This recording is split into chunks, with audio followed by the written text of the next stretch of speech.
welcome to Kate's Kitchen Party. Today we are going to be talking about Ribfest. Yeah, sorry. I feel like I can't just say it. I have to always announce it.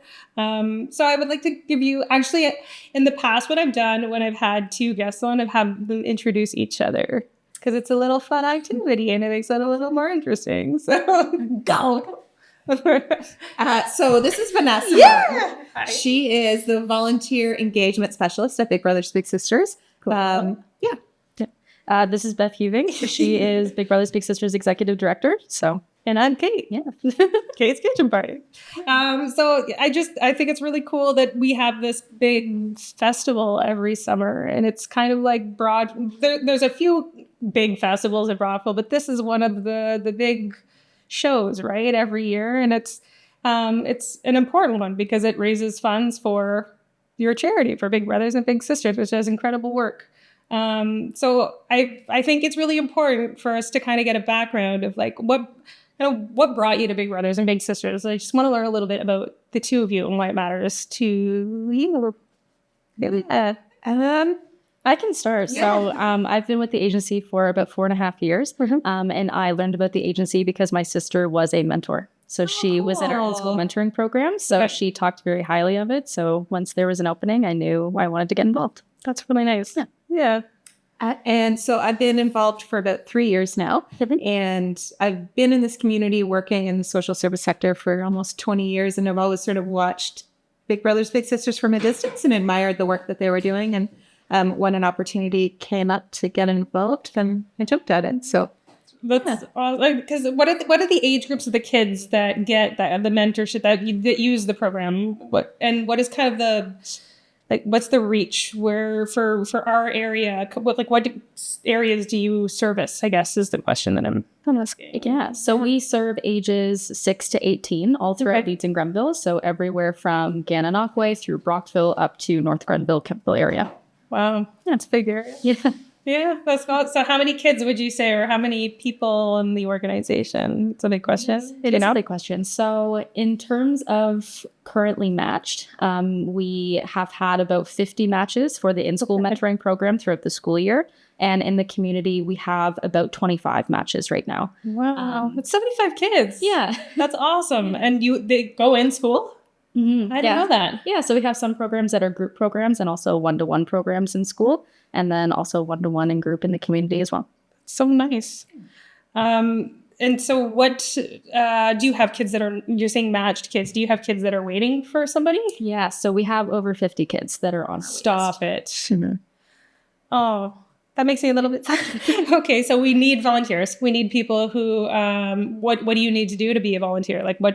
How does that look? So with my job, I essentially have a conversation with whoever is interested in volunteering. We have a lot of different opportunities, so there's lots of ways to get involved. So mentoring is the name of the game, but there's 10 different ways to do it. So depending on what your availability is, we can find a way that works for them. Oh, that's nice. Yeah. Okay. Yeah. Do you need to have a driver's license? Do you need to have what's the criteria if you want to be a volunteer? Yeah, so it is different for different programs, but basically it's a screening process. So we do an interview to see what program would be the best fit. Okay. A vulnerable sector check. There's reference checks as well. And then if they do have a driver's license, then that's one of the programs that they can go into, community-based. But if you don't have one, that's not it's not a game changer. There's another program that you can help out with. Okay. And what would you say? Sorry, I'm paranoid. I have all these questions. What would the demand on the volunteers' time look like? Like how much of a commitment is it? Because I'm sure there's probably a lot of people who would really want to get involved in something like this, but they're hesitant because they don't want to commit to something only to say, well, I don't have that much time or I can't. Yeah. So what does it look like in terms of a commitment? So we ask for about an hour a week. So it averages out to be about 4 to 8 hours a month.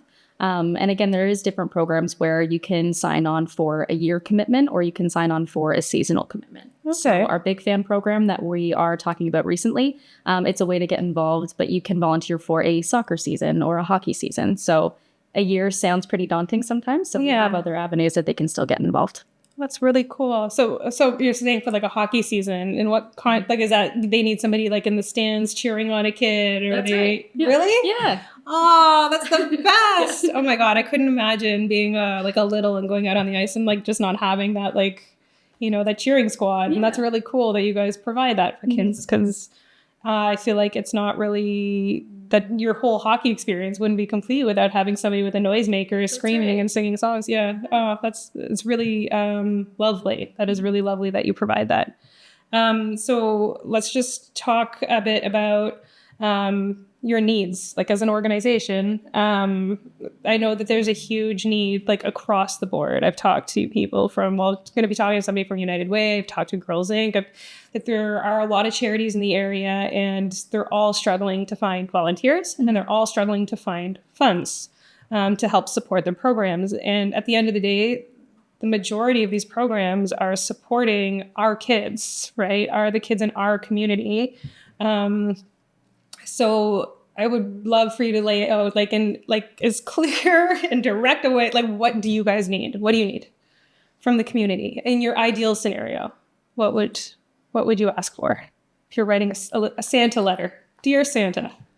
I would say volunteers is really one of them. At the end of the day, mentoring is what we do. So we are looking for connection for the kids in our program. So there's also other ways to get involved. So when we do have events, if you're not able to donate your time, you're able to donate money if you would like to help others and help us be able to continue offering these programs to children and youth that need it. Okay. And so when you have a volunteer come in and they want to be a part of this, and there are, like, okay, let's say I'm a big sister and I want to bring my little sister to a show at the Art Center, for example. Is there like a stipend that you provide that person to help pay for the tickets, or is it the volunteer's responsibility because they want to do that activity with them? Like, how does that work? How does... I would say it depends. We do sometimes get donations of tickets for events, which is really great. So if people do donate, sometimes we've gotten donations for hockey tickets for NHL. So that was really exciting when that's awesome. Yeah. So that's always fun for a match to kind of go out and do that as a special activity. Okay. We've also gotten donations of like movie theater tickets and things like that. So activities for matches to do to continue their bond just through something that they would both enjoy. Yeah. Okay. So now we need donation of time from volunteers would be great. Donation of money, obviously, to help support the program. Donations of activities and event tickets and that kind of stuff so that they have somewhere to go and something to do. Is there anything else that you need that we haven't really touched on? I think just cheerleaders in the community. I think like when we put things on our social media and we see them being shared 10, 20, 80 times, we get really excited in the office. Social media is a really big thing. And I've heard that not just from charitable organizations, but also small businesses, right? When you get that, like really, I think social media is something that can tend to veer towards the negative so much that when you really see a community rally behind a post or an idea that's shared online, it can have a really uplifting impact. And just really powerful because you see your friends sharing it or liking it, and it just spreads. Feels like what you're doing matters, and that you're getting that recognition for the work that you're putting in, right? That positivity online is a really big deal. And you're not the first one to say that. I had an entire conversation with Jen Carter from the Aquatarium about that too, and the impact it has, the negative versus the positive, and how it would just really benefit. And it's not just about the kids either in the program, it's the staff that are driving the ship, right? It's the people who are putting all of their time and effort into this. And then there's nothing more disheartening than waking up in the morning and seeing that something that you're putting all of this time and effort into either isn't taking off or people are complaining about it. And that's just, it's so hard on the psyche and it's hard on the morale, right? So having that community support is like a really big deal. Yeah, it is. Yeah, I feel that. Yeah, that's awesome. So you said your sister had a little sister, I take it, right? Do they do like big sisters with little brothers, or is it always like the big sisters with little sisters and big brothers with little brothers? Is that how that? Yeah, so that is typically how it goes when we do an intake with a child. If there is, say, a need for a female figure, and that's something. Okay. So if a boy is looking for a female figure, we can do that as well. Oh, cool. Okay. So I take it you've seen a lot of like really fantastic success stories, you know. Do you often get little brothers and little sisters who kind of age out at 18 and decide to stay with the program and become mentors or become big brothers and big sisters? Is that something? I find that it happens a little later down the line. So we do have some volunteers that they'll say that they were involved with Big Brothers Big Sisters when they were growing up, and it had a really positive impact on them.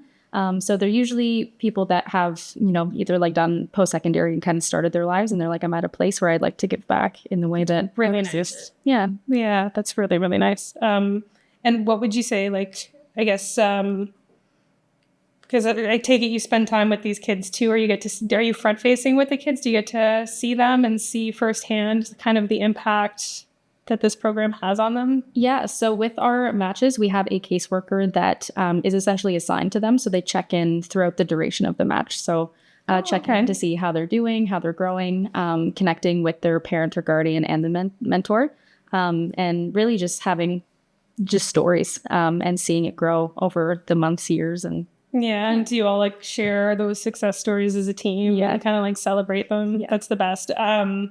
So at my work, we every Tuesday and Friday, all of the agents from my brokerage get together on a Zoom call, and like Zoom calls I know are always like the best thing, or they can be a little bit, you know, a Zoom call. But the first thing that we do is we celebrate each other's successes and we champion each other, and it's honestly a really moving thing to see people really openly celebrating themselves and their accomplishments, because I feel like there's sometimes like people are afraid to celebrate themselves and like the things that they do, but I think it's important that we give voice to the things that we do that are good. So it's really cool to hear that that's something that you guys kind of like tie into your culture as well, like at the Big Brothers Big Sisters. We're going to take a quick break, and then when we come back we have to get into Rib Fest. I don't know. Rib Fest. I just keep wanting to sing it. I don't know why. If you guys need a radio advertisement, I will get on that. So we will talk about Rib Fest in all of its glory when we come back from break, okay?